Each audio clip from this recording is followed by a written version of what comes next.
नमस्कार दोस्तों, मेरा नाम है तरुण यादव और स्वागत करता हूं आप सभी का हमारे YouTube चैनल IQ मेंटर में। आज है संडे स्पेशल क्लास। दोस्तों संडे स्पेशल क्लास में हम लोग वीकली करंट अफेयर को डिस्कस किया करते हैं। वीकली करंट अफेयर में दोस्तों आज हम लोग 12 जुलाई से लेकर 18 जुलाई 2021 तक के जितने भी मोस्ट इंपॉर्टेंट क्वेश्चन बन सकते हैं आज की इस वीडियो हम लोग डिस्कस करेंगे। ये क्वेश्चन चाहे आपके राजनीति से हो, नियुक्ति से हो, निधन से हो, खेल से हो, योजनाओं से हो, पुरस्कार एवं सम्मान से हो, जितने भी हफ्ते भर के मोस्ट इंपॉर्टेंट क्वेश्चन है जिनके आपके प्रतियोगी परीक्षाओं में पूछे जाने की पॉसिबिलिटीज 90% से भी ज्यादा है, उन सभी क्वेश्चंस को आज के सेशन में हम लोग कवर करने वाले हैं। और इस सेशन की दोस्तों सबसे खास बात यह है कि इसमें आपको हर एक क्वेश्चन के साथ स्टैटिक जीके भी इंक्लूडेड मिलेगा, जो कि आपके सभी लेटेस्ट एग्जामिनेशन ट्रेंड पे बेस्ड होगा।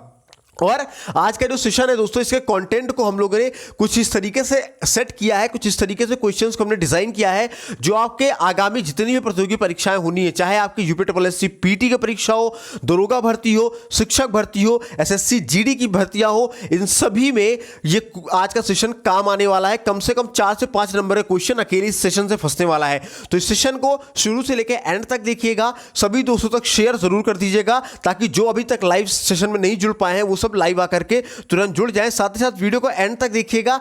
अगर आपको लगे कि वीडियो आप लोगों के लिए हेल्पफुल थी, वीडियो पसंद आई है, तो वीडियो को लाइक जरूर कर दीजिएगा। और अगर आप चैनल पे हमारे पहली बार आए हैं तो चैनल को सब्सक्राइब करके बेल आइकन जरूर प्रेस कीजिएगा ताकि हमारे हर वीडियो के लेटेस्ट अपडेट सबसे पहले आप लोगों को मिले। साथ ही साथ इस वीडियो को शेयर करना है, कम से कम 4 से 5 लोगों तक शेयर करना है। और अभी भी आप लोग शेयर कर दो ताकि कुछ जब तक सेशन शुरू हो तब तक बाकी के बच्चे लाइव इसके साथ जुड़ जाएं। तो चलिए शुरुआत करते हैं हमारे आज के पहले क्वेश्चन से। हमारा आज का पहला क्वेश्चन क्या कहता है, आइए देखते हैं। तो हमारा आज का पहला क्वेश्चन कह रहा है, पुस्तक द लाइट ऑफ एशिया किसने लिखी है? तो दोस्तों ये जो पुस्तक है लाइट ऑफ एशिया, इसको जयराम रमेश ने लिखी है। किसने? जयराम रमेश ने लिखी है। और दोस्तों जयराम रमेश के द्वारा लिखित द लाइट ऑफ एशिया नाम की एक नई पुस्तक बुद्ध पर एक महाकाव्य जैव कविता की जीवनी है।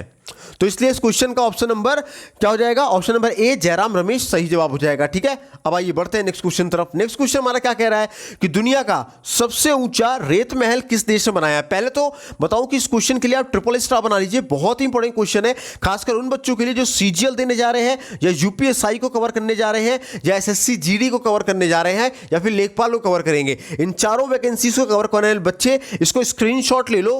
प्यारे बच्चों बहुत ही इंपॉर्टेंट क्वेश्चन है, मैं आप लोगों को पहले बता दे रहा हूं, या फिर आप चाहो तो कॉपी पे नोट कर लो कहीं पे। ठीक है ना, दुनिया का सबसे ऊंचा रेत महल बनाने का जो श्रेय है दोस्तों ये डेनमार्क को जाया करता है। ठीक है ना दोस्तों, डेनमार्क में एक रेत के महल ने दुनिया का सबसे ऊंचा रेत महल होने का गिनीज रिकॉर्ड बनाया है। ठीक है ना, गिनीज वर्ल्ड रिकॉर्ड बनाया है। और दोस्तों त्रिकोणीय आकार का रेत महल डेनमार्क के ब्लोखस शहर में बनाया गया है। ठीक है ना, अब डेनमार्क के ब्लोखस शहर में बनाया गया है। तो आइए थोड़ा सा डेनमार्क के बारे में 2 पॉइंट जान लीजिए जो आपके एग्जाम में पूछेगा। वो 2 पॉइंट में पहला पॉइंट तो आप लोगों से ये पूछेगा कि डेनमार्क की राजधानी क्या है। तो अगर एग्जाम में ऐसा पूछ लेता है तो डेनमार्क की राजधानी दोस्तों कोपेनहेगन। क्या है? कोपेनहेगन है। और अगर एग्जाम में आप लोगों से पूछ ले कि डेनमार्क की करेंसी क्या है, तो डेनमार्क की करेंसी है दोस्तों डेनिश क्रोन। क्या है? डेनिश क्रोन है। चलिए अब बढ़ते हैं हमारे नेक्स्ट क्वेश्चन तरफ। नेक्स्ट क्वेश्चन देखते हैं क्या कह रहा है। भारत का पहला समुद्री मध्यस्थता केंद्र किस शहर में बनेगा? तो दोस्तों भारत का पहला समुद्री मध्यस्थता केंद्र गांधीनगर में बनेगा। कहां पे? गांधीनगर में बनेगा। जी हां दोस्तों, भारत में 35 से भी ज्यादा मध्यस्थता केंद्र है, लेकिन उनमें से कोई भी विशेष रूप से समुद्री क्षेत्र से संबंधित नहीं है। और दोस्तों भारतीय खिलाड़ियों से जुड़े मध्यस्थता की सुनवाई अब सिंगापुर मध्यस्थता केंद्र में की जाती है। कहां पे? सिंगापुर मध्यस्थता केंद्र में की जाती है। ठीक है ना, अब चलिए बढ़ते हैं नेक्स्ट क्वेश्चन तरफ। ये भी बेटा डबल स्टार बनाना बच्चे, बहुत ही इंपॉर्टेंट क्वेश्चन है, इसको नोट करके रख लीजिएगा। ठीक है ना, एग्जाम में कई बार पूछा भी गया है, जो खासकर अभी जो एनटीपीसी की जो एग्जामिनेशन हुए, एनटीपीसी एग्जामिनेशन में ये क्वेश्चन कम से कम 4 बार रिपीट किए गए हैं। अब कहोगे सर ये तो करंट का क्वेश्चन है, अभी अभी का क्वेश्चन है, तो ये कैसे 4 बार रिपीट किया गया? तो बच्चे मैं बता रहा हूं आपको सारी चीजें, बस आप सुनना ध्यान से। ठीक है ना, क्वेश्चन है हेनली पासपोर्ट इंडेक्स 2021 की रिपोर्ट के अनुसार किस देश का पासपोर्ट दुनिया में सबसे शक्तिशाली है? तो दोस्तों उसका नाम है जापान। जी हां दोस्तों, दुनिया के सबसे शक्तिशाली पासपोर्ट की वर्ष 2021 की रैंकिंग आ चुकी है। और दोस्तों इस लिस्ट में टॉप पे आपका जापान है। ठीक है ना, उसके बाद दूसरे नंबर पे सिंगापुर है और तीसरे नंबर पे दोस्तों जर्मनी और साउथ कोरिया है। ठीक है ना, जर्मनी और साउथ कोरिया, इन दोनों को ही तीसरे स्थान पे रखा गया है। अब एनटीपीसी में दोस्तों ये क्वेश्चन 4 बार पूछा गया है। 4 बार पूछने का मतलब ये है कि एग्जाम में पूछा गया था कि हेनली पासपोर्ट इंडेक्स 2020, यहाँ पे 2021 लिखा है ना, वहाँ पे 2020 लिखा था। हेनली पासपोर्ट इंडेक्स 2020 की रिपोर्ट के अनुसार किस देश का पासपोर्ट दुनिया का सबसे शक्तिशाली है? तो दोस्तों 2020 में भी जापान का ही पासपोर्ट सबसे शक्तिशाली था और 2021 में भी जापान का ही पासपोर्ट सबसे शक्तिशाली है। ठीक है ना, तो इस क्वेश्चन का आंसर आप लोग जान गए, जापान होगा। ठीक है, तो इन तीनों ही चीजों को याद रखिएगा कि पहले नंबर पे जापान है, दूसरे नंबर पे कौन है? सिंगापुर है, तीसरे नंबर पे दोस्तों आपका जर्मनी और साउथ कोरिया है। चलिए अब बढ़ते हैं आगे की तरफ। तो आगे तरफ बढ़े तो दोस्तों जापान टॉप पे आया है। तो जब जापान टॉप पे आया है तो जापान के स्टडी जीके को भी जान लेना बहुत जरूरी है, क्योंकि जापान से क्वेश्चन बन सकते हैं आप लोगों के एग्जाम में। ठीक है ना, क्योंकि क्वेश्चन पूछने का कुछ भी तरीका हो सकता है। तो जापान से जितने भी इंपॉर्टेंट फैक्ट्स है, इंपॉर्टेंट पॉइंट्स है, या जहां से क्वेश्चन बन सकता है उसको आओ कवर कर लेते हैं। वीडियो देख रहे हो कितनी बेहतरीन ढंग से अरेंज किया गया है। एक लाइक तो करते हुए चलो यार, कम से कम एक लाइक जरूर ठोक दो। और अगर सब्सक्राइब अभी तक नहीं किया हो तो क्या सोच रहे हो, कर दो जल्दी से सब्सक्राइब। ठीक है ना, तो आप लोगों से एग्जाम में पहले तो ये 3 क्वेश्चन तो कंपलसरी है बनेगा। वो 3 क्वेश्चन कौन से हैं कि जापान की राजधानी क्या है? तो जापान की राजधानी जानते हो आप लोग, टोक्यो है। करेंसी पूछेगा तो येन है, और प्रधानमंत्री का नाम पूछ ले तो योशिहिदे सुगा है। क्या है? योशिहिदे सुगा है। इसके अलावा दोस्तों अभी रिसेंटली जापान ने 2030 तक पेट्रोल कारों को बंद करने की घोषणा की है। ठीक है ना, और अब इसके कुछ समय पहले ही दोस्तों कुशल श्रमिकों के प्रोत्साहन के लिए भारत ने दोस्तों जापान के साथ एक समझौता किया है। इसके अलावा दोस्तों जापान में दुनिया का सबसे शक्तिशाली सुपर कंप्यूटर, ठीक है ना, उपयोग के लिए तैयार किया गया है। और दोस्तों एसबीआई ने जापान बैंक के साथ $1 बिलियन का ऋण समझौता किया है। और साथ ही साथ दोस्तों भारत ने जापान के साथ जल संसाधन के क्षेत्र में समझौता ज्ञापन पे भी हस्ताक्षर किए हैं। इसके अलावा दोस्तों डबल स्टार बनाइएगा इस पॉइंट के लिए कि जापान के नोबेल पुरस्कार विजेता इसामू आकासाकी का भी हाल ही में निधन हो गया है। ठीक है ना, अब चलिए बढ़ते हैं नेक्स्ट क्वेश्चन तरफ। क्वेश्चन कह रहा है आपका, हाल ही में दक्षिण अफ्रीका के किस पूर्व क्रिकेटर ने प्रथम श्रेणी क्रिकेट में 37 रन बनाने के लिए सबसे ज्यादा 278 गेंदें खेलने का नया रिकॉर्ड बनाया है? तो दोस्तों उनका नाम है हाशिम आमला। क्या नाम है? हाशिम आमला। जी हाँ दोस्तों, ये फर्स्ट क्लास क्रिकेट में 40 से भी कम स्कोर के लिए एक बल्लेबाज के द्वारा खेली गई सबसे अधिक गेंद है। हाशिम आमला कहाँ के प्लेयर है दोस्तों? साउथ अफ्रीका के प्लेयर है। तो आइए साउथ अफ्रीका के बारे में भी जान लेते हैं फिर। तो एग्जाम में आप लोगों से साउथ अफ्रीका से कम 4 क्वेश्चन बनते हैं। 4 क्वेश्चन में पहला तो ये पूछता है कि साउथ अफ्रीका की राजधानी क्या है? तो साउथ अफ्रीका की राजधानी दोस्तों प्रिटोरिया है। और अगर एग्जाम में आप लोगों से पूछ लेता है, ठीक है ना, कि साउथ अफ्रीका की प्रशासनिक राजधानी कौन सी है, तो साउथ अफ्रीका की प्रशासनिक राजधानी भी प्रिटोरिया ही है। मतलब साउथ अफ्रीका की राजधानी और प्रशासनिक राजधानी ये दोनों ही प्रिटोरिया है। ठीक है ना। इसके अलावा दोस्तों अगर पूछ ले आप लोगों से कि साउथ अफ्रीका की न्यायिक राजधानी क्या है, तो न्यायिक राजधानी दोस्तों ब्लूमफोंटी है। और अगर पूछ ले कि साउथ अफ्रीका की विधायी राजधानी क्या है, तो विधायी राजधानी है केप टाउन। इसके अलावा एग्जाम में अगर आप लोगों से ये पूछे कि साउथ अफ्रीका की करेंसी क्या है, तो साउथ अफ्रीका की करेंसी है दोस्तों साउथ अफ्रीकन रैंड। क्या है? साउथ अफ्रीकन रैंड है। ठीक है ना। और अगर आप लोगों से पूछ ले कि वर्तमान में साउथ अफ्रीका के राष्ट्रपति कौन है, तो वर्तमान में साउथ अफ्रीका के राष्ट्रपति का नाम है दोस्तों सिरिल रामाफोसा। क्या है दोस्तों? सिरिल रामाफोसा उनका नाम है। चलिए अब बढ़ते हैं नेक्स्ट क्वेश्चन तरफ। ये क्वेश्चन दोस्तों ट्रिपल स्टार बनाइएगा, बहुत इंपॉर्टेंट क्वेश्चन है, कंफर्म है पेपर में छपा हुआ आप लोगों को मिलने वाला है। जबरदस्त तरीके से ये क्वेश्चन है दोस्तों, मैं इसको जरूर से नोट कर लेना आप लोग। ठीक है ना। क्वेश्चन कह रहा है कि श्रीलंका देश के नए वित्त सचिव कौन बन गए हैं, तो श्रीलंका देश के नए वित्त सचिव दोस्तों बासिल राजपक्षे बने हैं। कौन? बासिल राजपक्षे बने हैं दोस्तों। 70 साल के बासिल राजपक्षे परिवार के ऐसे 5वें सदस्य बन गए हैं जो कैबिनेट में शामिल हैं। ठीक है, तो इस क्वेश्चन का क्या आंसर हो जाएगा? बासिल राजपक्षे। ठीक है। अब दोस्तों ये बासिल राजपक्षे श्रीलंका देश के नए वित्त मंत्री बने हैं। तो आइए श्रीलंका के सभी स्टैटिक जीके को और श्रीलंका से बनने वाले जितने भी क्वेश्चंस हैं, इंपॉर्टेंट फैक्ट्स हैं, आइए उन लोगों को भी डिस्कस कर लेते हैं। तो पहले तो एग्जाम में आप लोगों से पूछेगा कि श्रीलंका की प्रशासनिक राजधानी क्या है, तो दोस्तों श्रीलंका की प्रशासनिक राजधानी है दोस्तों श्री जयवर्धने पुराकोट्टे। क्या है? श्री जयवर्धने पुराकोट्टे है। और अगर कमर्शियल कैपिटल आप लोगों से पूछ ले तो कमर्शियल कैपिटल है तो कोलंबो। ठीक है ना। इसके अलावा दोस्तों अगर आप लोगों से एग्जाम में पूछे कि जो श्रीलंका की करेंसी क्या है, तो श्रीलंका की करेंसी है दोस्तों श्रीलंकन रुपया। क्या है? श्रीलंकन रुपया है। इसके अलावा अगर आप लोगों से एग्जाम में पूछे कि वर्तमान में श्रीलंका के राष्ट्रपति कौन है, तो वर्तमान में श्रीलंका के राष्ट्रपति दोस्तों गोताबाया राजपक्षे है। ठीक है ना। और अगर पूछे आप लोगों से कि श्रीलंका के प्रधानमंत्री कौन है, तो श्रीलंका के प्रधानमंत्री का नाम दोस्तों महिंदा राजपक्षे। इसके अलावा दोस्तों अभी रिसेंटली ठीक है ना, एक नई चीज़ें जानने को आपको मिलेगी कि श्रीलंका का पुराना नाम सिलोन था, ठीक है ना। श्रीलंका का क्या है, पुराना नाम क्या था, सिलोन था। और दोस्तों वर्ष 1972 में श्रीलंका का नाम सिलोन से बदलकर श्रीलंका कर दिया गया है। याद रखिएगा, श्रीलंका को 1972 के पहले हम लोग सिलोन के नाम से जाना करते थे और 1972 के बाद से हम लोग इसको श्रीलंका के नाम से जाने लगे हैं, ठीक है ना। और दोस्तों पाक जल संधि के द्वारा भारत और श्रीलंका जो है वो अलग अलग हुआ करते हैं, ठीक है ना। आप जानते हो कि ये इंडिया का अगर मैप कुछ इस तरीके से अगर हम लोग देखें, डिस्कस करें, तो यहाँ पे आकर के यहाँ पे आने के बाद आपका श्रीलंका बसता है। तो ये जो बीच का एरिया हो जाता है दोस्तों, ये बीच के एरिया को मैं कलर चेंज करके बता रहा हूं आप लोगों को। ये जो बीच का एरिया बन गया दोस्तों, इस बीच के एरिया को हम लोग क्या बोलते हैं, पाक जल संधि बोला करते हैं। क्या बोलते हैं दोस्तों, पाक जल संधि बोला करते हैं। इसके अलावा दोस्तों अभी रिसेंटली श्रीलंका ने क्या किया कि आईसीआईसीआई बैंक ने अपना परिचालन बंद कर दिया श्रीलंका में, और इसके बाद 2021 के क्रिकेट एशिया कप की मेजबानी कौन करेगा, तो श्रीलंका ही करेगा, ठीक है ना। मतलब कि जो आईसीसी क्रिकेट वर्ल्ड कप है, ठीक है ना, वो 2021 का वो कहाँ होगा दोस्तों, तो इस बार श्रीलंका में होने वाला है, ठीक है ना। और ये क्वेश्चन दोस्तों कंफर्म है, आपको छपा हुआ मिल जाएगा। जो आपके एनटीपीसी ग्रुप डी की परीक्षा होने जा रही है उसमें क्वेश्चन छपा हुआ मिल जाएगा, आपके पीटी की परीक्षा में छपा हुआ मिल जाएगा, दरोगा की भर्ती में और एसएससी जीडी की भर्ती में भी ये क्वेश्चन आपको छपा हुआ मिल जाएगा कि आईसीसी क्रिकेट वर्ल्ड कप 2021 किस देश में संपन्न होने वाला है, तो श्रीलंका में संपन्न होने वाला है, ठीक है ना। इसके अलावा दोस्तों भारत ने रक्षा क्षेत्र में श्रीलंका को पहली प्राथमिकता वाला साझेदार भी बताया है, ठीक है। अब चलिए नेक्स्ट क्वेश्चन तरफ बढ़ते हैं। नेक्स्ट क्वेश्चन क्या कह रहा है कि पुस्तक द प्रेगनेंसी बाइबल किसने लिखी है, तो द प्रेगनेंसी बाइबल दोस्तों करीना कपूर खान ने लिखी है। जी हाँ दोस्तों, करीना कपूर खान ने अपनी नई किताब करीना कपूर खान की प्रेगनेंसी बाइबल की घोषणा की है, और दोस्तों करीना कपूर ने इसे अपना तीसरा बच्चा भी कहा है, ठीक है। चलिए अब बढ़ते हमारे नेक्स्ट क्वेश्चन तरफ। नेक्स्ट क्वेश्चन देखते हैं हमारा क्या कह रहा है।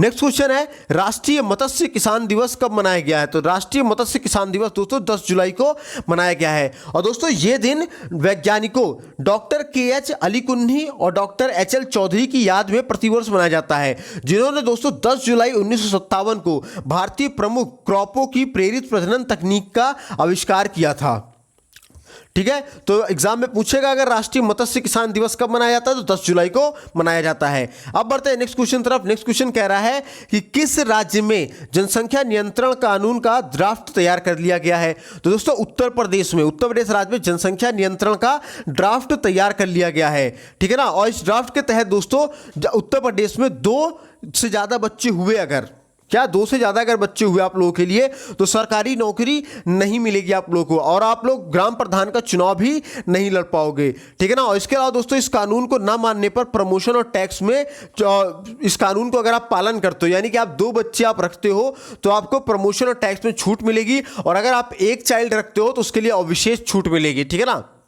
अब ये जो निकाला गया है रूल नया, ठीक है ना, ये जो उत्तर प्रदेश सरकार ने ड्राफ्ट तैयार किया है, इसको लेके बहुत ही ज़्यादा विवाद फैल गया है। विवाद ये फैला है कि अगर किसी व्यक्ति को पहला बेबी होता है, और ठीक है ना, और उसके बाद जब वो दूसरा बेबी करता है, तो दूसरा बेबी अगर उसको ट्विंस हो जाते हैं, ठीक है ना, तो एक बार में उसके पास 3 बेबी हो जाएंगे, तब उस ऐसी कंडीशन में उसके लिए क्या किया जाएगा। तो अभी तक ऐसी कंडीशन वाले लोगों के लिए कोई भी नियम इसमें बताया नहीं गया है, उसमें बोला गया है कि इनके लिए विचार किया जाएगा, ठीक है ना। तो इस वजह से ये जो कानून है ये काफ़ी ज़्यादा अभी विवादित है, लेकिन जल्द ही उम्मीद है कि ये सरकार जो है, उत्तर प्रदेश सरकार, इसका हल जरूर ढूंढ लेगी।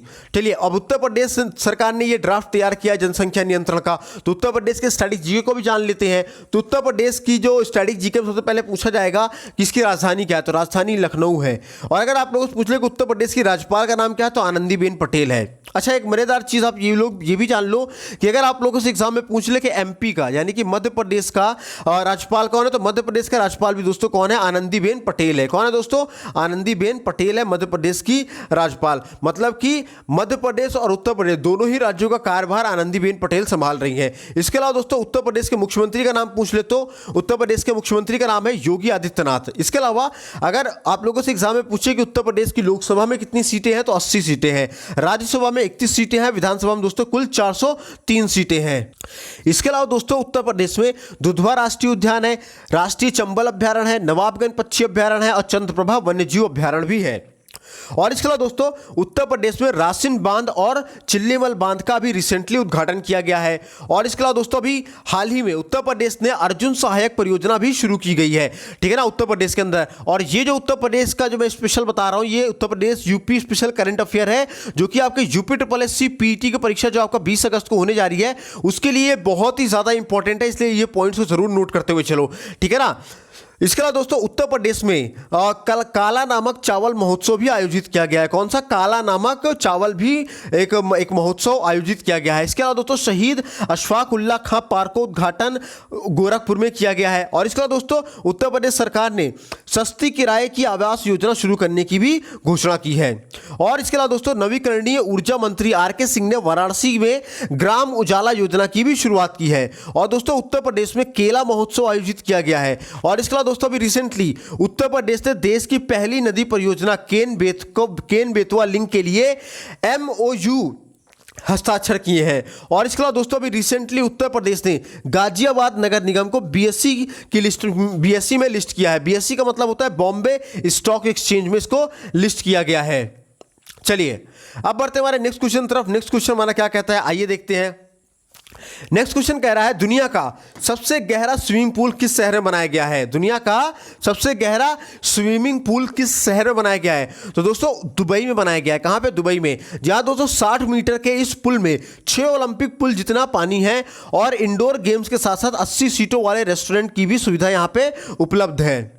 अब चलिए अब बढ़ते हैं नेक्स्ट क्वेश्चन तरफ। नेक्स्ट क्वेश्चन डबल स्टार बनेगा, बहुत इंपॉर्टेंट क्वेश्चन है। और जो बच्चे अभी ये RRB NTPC ग्रुप डी की परीक्षा देने वाले हैं उनके लिए तो बहुत ही ज्यादा इंपॉर्टेंट क्वेश्चन है, और बाकी के एग्जाम में भी ये कंफर्म छपा हुआ मिलेगा। इसको नोट जरूर कर लो या स्क्रीनशॉट ले लो कि भारत के नए रेल मंत्री कौन बने हैं। तो भारत के नए रेल मंत्री अश्विनी वैष्णव बने हैं। कौन? अश्विनी वैष्णव बने हैं भारत के नए रेल मंत्री।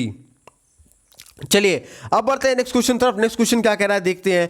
कहता है कि देश के पहले तरल प्राकृतिक गैस यानी LNG संयंत्र का उद्घाटन किसने किया है? तो दोस्तों नितिन गडकरी ने किया है। क्या? नितिन गडकरी ने किया। जी हाँ दोस्तों, केंद्रीय सड़क परिवहन और राजमार्ग मंत्री नितिन गडकरी ने नागपुर में पहले तरल प्राकृतिक गैस यानी लिक्विड नेचुरल गैस संयंत्र का उद्घाटन किया है। चलिए अब हमारा नेक्स्ट क्वेश्चन है, डबल स्टार बनेगा, इंपॉर्टेंट क्वेश्चन है कि एयरलाइंस ऑफ द ईयर 2021 किसको दिया गया है? तो दोस्तों एयरलाइंस ऑफ द ईयर 2021 का अवार्ड कोरियन एयरलाइंस को दिया गया है। किसको? कोरियन एयरलाइंस को दिया गया है। इसके अलावा आप बढ़ते हैं नेक्स्ट क्वेश्चन तरफ। नेक्स्ट क्वेश्चन क्या कह रहा है कि हाल ही में दुनिया का सबसे पुराना आभूषण कहां खोजा गया है? तो दुनिया का सबसे पुराना आभूषण दोस्तों जर्मनी में खोजा गया है। कहां पे? जर्मनी में, ठीक है ना। अब जर्मनी से रिलेटेड आपके एग्जाम में 3 और क्वेश्चन बन सकते हैं। 3 क्वेश्चन है। पहला आपको पूछेगा कि जर्मनी की बताओ राजधानी क्या है? तो जर्मनी की राजधानी बर्लिन है। और अगर पूछ ले एग्जाम में आप लोगों से कि जर्मनी की करेंसी का, तो जर्मनी करेंसी यूरो है। और ठीक है ना। और अगर आप लोगों से एग्जाम में पूछ ले कि जर्मनी के चांसलर कौन है, तो एंजेला मार्केल है। क्या है? एंजेला मार्केल है, याद रखिएगा, ठीक है ना। अब नेक्स्ट क्वेश्चन तरफ बढ़ते हैं। नेक्स्ट क्वेश्चन कह रहा है कि हाल ही में किसे टोक्यो ओलंपिक के लिए जूरी के रूप में चुना गया है? तो दोस्तों पवन सिंह को। किसको? पवन सिंह को टोक्यो ओलंपिक के लिए जूरी के रूप में चुना गया है। अब हमारा नेक्स्ट क्वेश्चन कहता है कि सार्वजनिक उद्यम विभाग को किस मंत्रालय के अधीन रखा गया है? तो सार्वजनिक उद्यम विभाग को दोस्तों वित्त मंत्रालय के अधीन रखा गया। जी हाँ दोस्तों, भारत सरकार ने सार्वजनिक उद्यम विभाग को वित्त मंत्रालय के अधीन लाने का फैसला किया है। दोस्तों DEP पहले जारी DEP पहले भारी उद्योग और सार्वजनिक उद्यम मंत्रालय के अधीन था, ठीक है ना। लेकिन अब इसको क्या कर दिया गया है? वित्त मंत्रालय के अधीन कर दिया गया है, ठीक है ना। और अगर आप लोगों से एग्जाम में पूछ ले कि वर्तमान में वित्त मंत्री और कारपोरेट मामलों के मंत्री कौन है, तो वर्तमान में वित्त मंत्री और कारपोरेट मामलों के मंत्री दोस्तों निर्मला सीतारमण है। कौन है? निर्मला सीतारमण है, ठीक है, याद रखिएगा। चलिए अब नेक्स्ट क्वेश्चन तरफ बढ़ते हैं। बहुत इंपॉर्टेंट क्वेश्चन है, डबल स्टार बनाइएगा। मैंने आपसे कहा था कि एक भी क्वेश्चन फालतू का नहीं मिलेगा, सारे के सारे बहुत ही चुनिंदे क्वेश्चन है, ठीक है ना। तो नोट करते जाओ सारे क्वेश्चन को, बहुत ही जबरदस्त तरीके से करवा रहा हूं आप लोगों को, ठीक है ना। नेक्स्ट क्वेश्चन कह रहा है कि विंबलडन चैंपियनशिप 2021 पुरुष एकल खिताब किसने जीता है? दोस्तों विंबलडन चैंपियनशिप 2021 पुरुष एकल खिताब नोवाक जोकोविच ने जीता है। और ये जो नोवाक जोकोविच है दोस्तों, ये सर्बिया के खिलाड़ी हैं।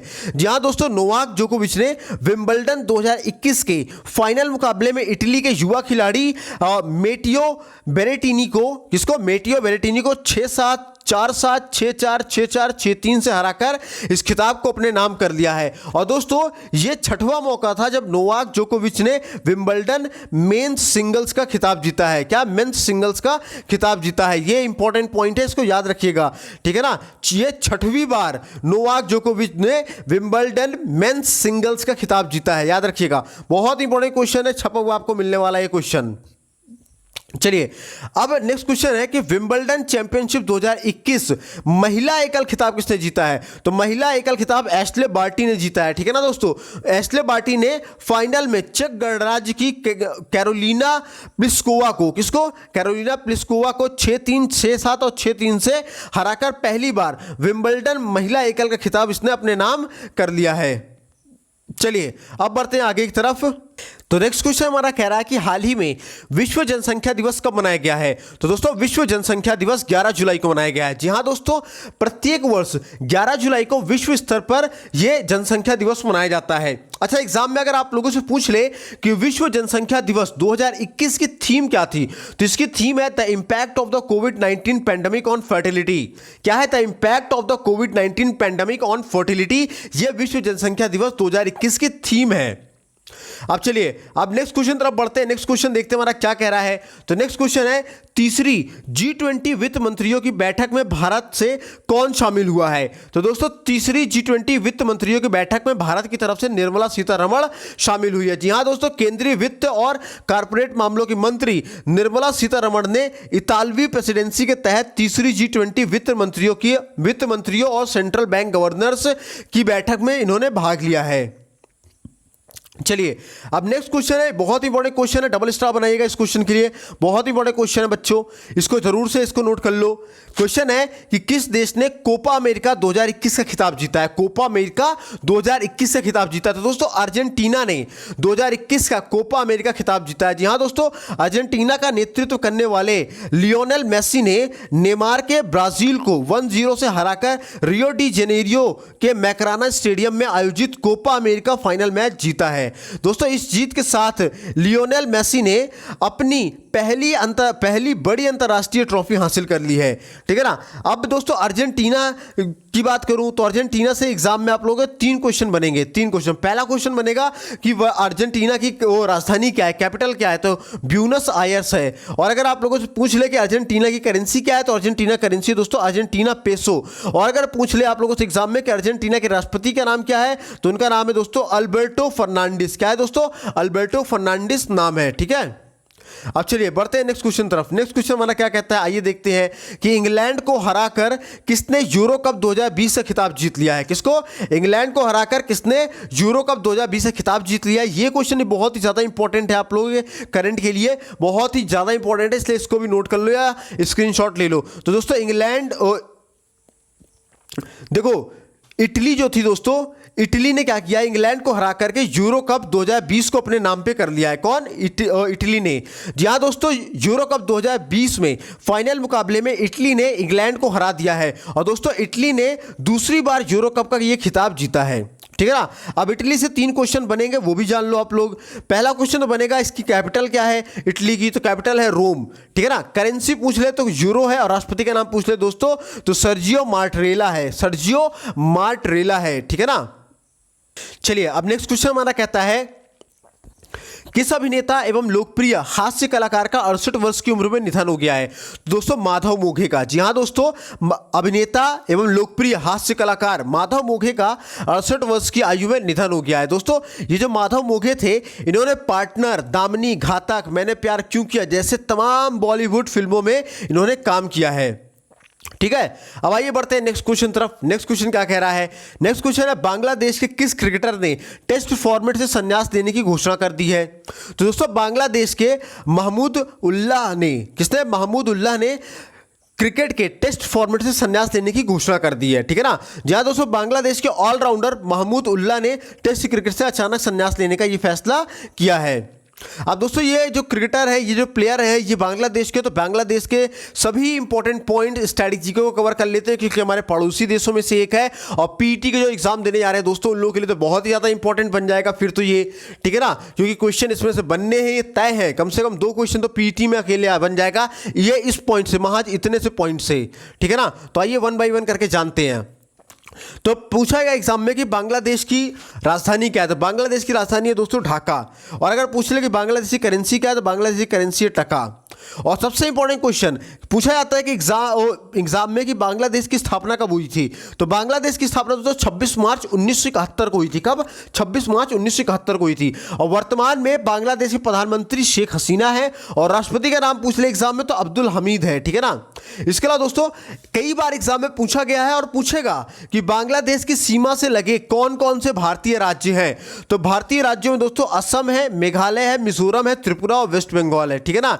ये जो दोस्तों 5 राज्य हमारे देश के, ये बांग्लादेश की सीमा को टच करते हैं, ठीक है। इसके अलावा दोस्तों भारतीय सेना ने बांग्लादेश को पूरी तरह प्रशिक्षित 20 सैन्य घोड़े दिए हैं। और इसके अलावा दोस्तों अभी रिसेंटली बांग्लादेश के शहादत रहमान ने अंतर्राष्ट्रीय पुरस्कार जीता है। और इसके अलावा दोस्तों भारत और बांग्लादेश के बीच चिल्हाटी हल्दीबाड़ी रेल लिंक को बहाल कर दिया गया है। और इसके अलावा दोस्तों बांग्लादेश के पूर्व प्रधानमंत्री महमूद अहमद का भी हाल ही में निधन हो गया है, ठीक है ना। इसके अलावा दोस्तों अभी रिसेंटली विश्व बैंक ने बांग्लादेश को $200 मिलियन प्रदान किए हैं, ठीक है, याद रखिएगा इसको। और दोस्तों अमर एकुशी पुस्तक मेले का उद्घाटन भी बांग्लादेश की राजधानी ढाके में किया गया है, याद रखिएगा, ठीक है ना। और इसके अलावा दोस्तों अभी रिसेंटली खादी ग्रामोद्योग आयोग ने बांग्लादेश को 100 मुजीब जैकेट भेजे हैं। कितने? 100 मुजीब जैकेट भेजे हैं। इसके अलावा दोस्तों शेख मुजीबुर रहमान को वर्ष 2020 के लिए गांधी शांति पुरस्कार से नवाजा भी गया है, सम्मानित भी किया गया है। चलिए अब नेक्स्ट क्वेश्चन तरफ बढ़ते हैं। तो नेक्स्ट क्वेश्चन है कि नेपाल के सुप्रीम कोर्ट ने राष्ट्रपति विद्या देवी भंडारी को किसे 2 दिनों में प्रधानमंत्री नियुक्त करने का आदेश दिया है, तो दोस्तों शेर बहादुर देउबा को।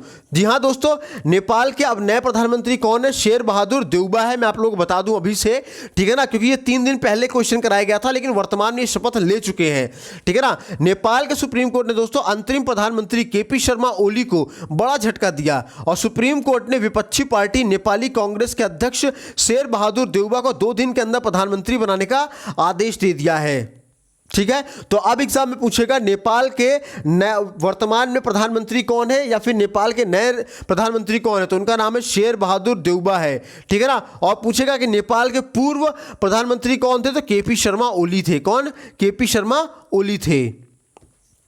चलिए अब नेपाल के ये नए प्रधानमंत्री बने, तो नेपाल की स्ट्रेटेजी को कवर कर लेते हैं। तो नेपाल की राजधानी है काठमांडू। एग्जाम में पूछ लिया अगर कि नेपाली करेंसी का है, तो नेपाली करेंसी है दोस्तों नेपाली रुपया। इसके बाद दोस्तों पूछेगा आप लोगों से एग्जाम में कि नेपाल के राष्ट्रपति का नाम क्या है, तो नेपाल के राष्ट्रपति का नाम है विद्या देवी भंडारी। और इसके बाद दोस्तों अभी रिसेंटली इंपॉर्टेंट पॉइंट याद रखिएगा कि भारत ने नेपाल को नए स्कूल भवन का निर्माण करने के लिए 44.17 मिलियन रुपए का अनुदान भी दिया है। इसके अलावा दोस्तों पूर्व भारतीय क्रिकेटर वसीम जाफर को घरेलू क्रिकेट के लिए किस राज्य की सीनियर टीम का मुख्य कोच नियुक्त किया गया है, तो दोस्तों पूर्व भारतीय क्रिकेटर वसीम जाफर को घरेलू क्रिकेट के लिए उड़ीसा राज्य की सीनियर टीम का मुख्य कोच नियुक्त किया गया है। दोस्तों उन्होंने 2 साल का ये करार किया है, और जाफर को दोस्तों घरेलू क्रिकेट का सचिन तेंदुलकर भी कहा जाता है। और दोस्तों ये जो जाफर है, इन्होंने भारत के लिए 31 टेस्ट मैच और 2 वनडे मैच भी खेले हैं, ठीक है। चलिए अब बढ़ते हैं हमारे नेक्स्ट क्वेश्चन तरफ। नेक्स्ट क्वेश्चन हमारा कह रहा है विश्व युवा खेल दिवस किस दिन मनाया जाता है, तो विश्व युवा खेल दिवस दोस्तों 15 जुलाई को मनाया जाता है। जी हाँ दोस्तों, विश्व युवा खेल दिवस पहली बार 15 जुलाई 2015 को वैश्विक स्तर पर मनाया गया था। और दोस्तों इस दिन को हर साल युवाओं को कौशल विकास करने और उसके फायदे के बारे में जागरूक करने के लिए मनाया जाता है। इसलिए एग्जाम में पूछेगा कि विश्व युवा कौशल दिवस किस दिन मनाया जाता है, तो 15 जुलाई बताएंगे। और एग्जाम में अगर आप लोगों से ये पूछ ले कि पहली बार विश्व युवा कौशल दिवस कब मनाया गया था, तो 15 जुलाई 2015 को मनाया गया था, ठीक है। अब चलिए नेक्स्ट क्वेश्चन पर बढ़ते हैं। नेक्स्ट क्वेश्चन कह रहा है 1983 वर्ल्ड कप विजेता टीम के किस खिलाड़ी का हार्ट अटैक की वजह से निधन हो गया है, तो दोस्तों यशपाल शर्मा का निधन हो गया। जी हाँ दोस्तों, यशपाल भारत की 1983 में विश्व कप जीतने वाली टीम का हिस्सा थे। अब चलिए हमारा नेक्स्ट क्वेश्चन कहता है विश्व बैडमिंटन महासंघ के अनुसार 2026 में विश्व बैडमिंटन चैंपियनशिप की मेजबानी किस देश में होगा? तो दोस्तों भारत में होगा। ये इंपॉर्टेंट क्वेश्चन है दोस्तों, डबल स्टार बना लीजिएगा इस क्वेश्चन के लिए या फिर कहीं पे नोट कर लीजिएगा, ठीक है ना, कि विश्व बैडमिंटन महासंघ के अनुसार 2026 में विश्व बैडमिंटन चैंपियनशिप की मेजबानी भारत करने वाला है। अब चलिए नेक्स्ट क्वेश्चन तरफ बढ़ते हैं। नेक्स्ट क्वेश्चन क्या कह रहा है, हाल ही में किस फुटबॉल खिलाड़ी ने यूरो कप 2020 में टॉप स्कोर करके गोल्डन बूट अपने नाम कर लिया है? तो दोस्तों क्रिस्टियानो रोनाल्डो ने, किसने? क्रिस्टियानो रोनाल्डो ने, फुटबॉल खिलाड़ी ने यूरो कप 2020 में टॉप स्कोर करके गोल्डन बूट अपने नाम कर लिया है, ठीक है ना। अब ये जो दोस्तों क्रिस्टियानो रोनाल्डो है, ये दोस्तों पुर्तगाल के खिलाड़ी है। कहां के हैं? पुर्तगाल के खिलाड़ी हैं। तो दोस्तों आइए पुर्तगाल के बारे में जान लेते हैं। तो पुर्तगाल की राजधानी है लिस्बन, करेंसी पूछ ले तो यूरो है, और राष्ट्रपति का नाम पूछ ले दोस्तों तो मार्सेलो रेबोलो दी सोसा है। क्या है? मार्सेलो रेबोलो दी सोसा है, इतना बड़ा नाम है। चलिए अब बढ़ते हमारे नेक्स्ट क्वेश्चन तरफ। नेक्स्ट क्वेश्चन देखते हैं क्या कह रहा है, बढ़ते हैं। तो यहां पे क्वेश्चन आप लोगों का खत्म हो जा रहा है, और ये थे दोस्तों आज के कुछ important question weekly current affairs के। बाकी के वीकली करंट अफेयर हम लोग नेक्स्ट वीक देखेंगे, फिर मंथ के एंड में हम लोग मंथली करंट अफेयर्स को क्वेश्चंस को हम लोग कवर करेंगे। उम्मीद करता हूं सेशन आपको बहुत पसंद आया होगा। सेशन पसंद आया तो सेशन को लाइक जरूर करना। अगर आप चैनल पे हमारे पहली बार आए हैं तो सब्सक्राइब करके बेल आइकन को जरूर प्रेस कीजिएगा। वीडियो कैसी लगी कमेंट सेक्शन में लिखना बिल्कुल ना भूलें, और चैनल को शेयर जरूर करें। अगर इस वीडियो की पीडीएफ पाना चाहते हैं तो दोस्तों हमारे Telegram channel IQ mentor exam world को सब्सक्राइब कर लें, और हमारे टेलीग्राम पे आज ना सिर्फ आपको वीडियो की लिंक, वीडियो की पीडीएफ, इसके अलावा अपकमिंग वैकेंसीज की डिटेल, अपकमिंग एग्जामिनेशन डिटेल, तमाम कोचिंग्स की study material, test material, study plans, बहुत सारी चीज़ें आप लोगों को दी जाती है फ्री ऑफ कॉस्ट में। और साथ ही साथ दोस्तों ये हमारा व्हाट्सएप नंबर है, कोई आपकी क्वायरी हो तो इस व्हाट्सएप नंबर पे आप पूछ सकते हैं। साथ ही साथ हमें आप इंस्टाग्राम पे फॉलो कर सकते हैं। इंस्टाग्राम पेज पे सर्च हमारे IQ मेंटर लिख करके फॉलो कीजिए हमें वहाँ पे भी।